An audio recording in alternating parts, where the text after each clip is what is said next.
मजबूरी।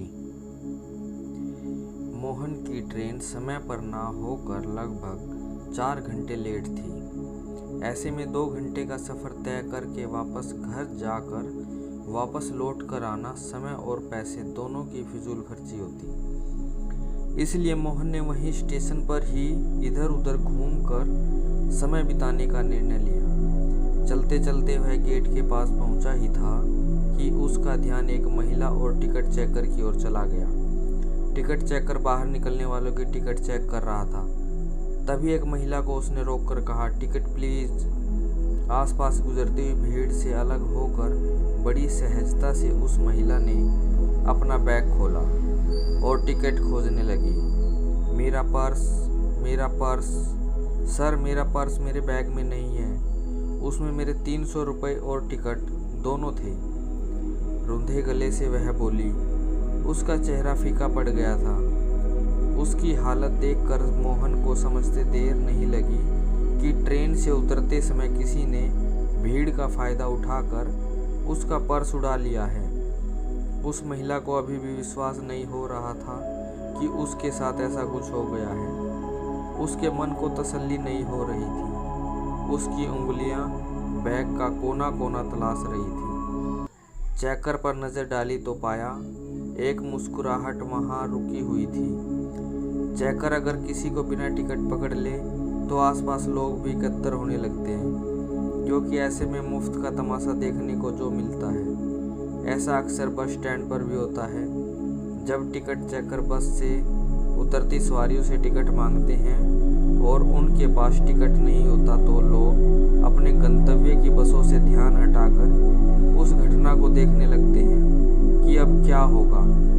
खैर, उस महिला ने टिकट चेकर से कहा, भाई साहब, लगता है किसी ने ट्रेन में या ट्रेन से उतरते हुए मेरा पर्स चुरा लिया है। बिना टिकट सफ़र करने वाले अक्सर यही बात दोहराते हैं। मैं इस झांसों में नहीं आने वाला। सीधे सीधे टिकट निकालिए। क्या मैं ऐसी लगती हूँ? देखिए भैया, देखिए मैडम, मुझे टिकट से मतलब है। नहीं लिया है तो कोई बात नहीं, जुर्माना भर दीजिए। आप समझ क्यों नहीं रहे हैं? जब मेरा पर्स ही कट गया है तो जुर्माना कहाँ से भरूंगी? आप विश्वास कीजिए, मैं सच कह रही हूँ। आप मेरा पता नोट कर लीजिए। आप चाहे तो मेरा मोबाइल फ़ोन रख लीजिए। मैं पैसे लौटाकर इसे वापस ले जाऊंगी। छोटा सा कीपैड वाला मोबाइल जो कि उसने हाथ में पकड़ा हुआ था। टिकट चेकर की ओर बढ़ाते हुए कहा, देखिए मैडम, मैं आप जैसी लड़कियों के चोचलों से खूब वाकिफ़ हूँ। 400 रुपये की साड़ी लपेटे मांग भरे लोगों की जेबें काटती फिरती हैं। हो सकता है ये मोबाइल फ़ोन भी चोरी का हो। चोर शब्द सुनकर उस महिला का चेहरा तमतमा गया, मगर भीगे आंखों को पोंछते हुए बोली, भाई साहब, प्लीज़ आप समझने की कोशिश कीजिए। मुझे फैक्ट्री पहुंचना है। आप चाहे तो साथ चलिए। मैं आपको वहां पहुंचकर जुर्माने के साथ साथ आपका किराया भी दे दूंगी। देखिए, अगर मैं वक्त पर नहीं पहुंची तो मेरी एब्सेंट लगा दी जाएगी और 1 दिन के पैसों का नुकसान हो जाएगा। ये पैसे मेरे घर खर्च और मेरे बच्चों के लिए बहुत मायने रखते हैं। प्लीज़ मेरी स्थिति को समझने की कोशिश कीजिए। वो दोनों हाथों को जोड़कर गिड़गिड़ाते हुए बोली, देखिए मैडम, कितना जुर्माना भरना है? मोहन ने आगे बढ़कर पूछा। आप भरेंगे? चेकर ने कुटिलता से मुस्कुराते हुए कहा, जी हाँ, मैं भरूंगा। आपको जुर्माने से मतलब है कि कौन भरने वाला है उससे मतलब है। लोकल पैसेंजर गाड़ियाँ 200 रुपये निकालिए।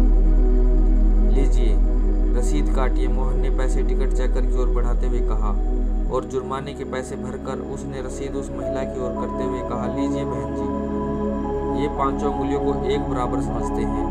उस महिला ने दोनों हाथों को जोड़कर मोहन की ओर देखकर कहा, भाई साहब, बहुत बहुत मेहरबानी।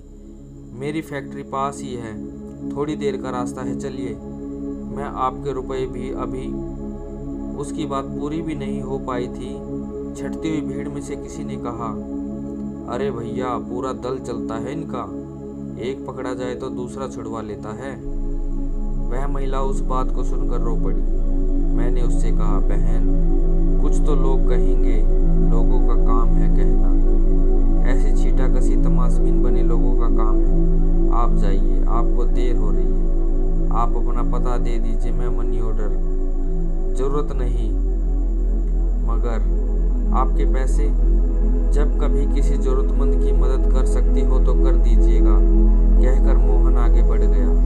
वही वो महिला अब भी भीगी हुई पलकों को साफ करते हुए उसे दुआएं दे रही थी।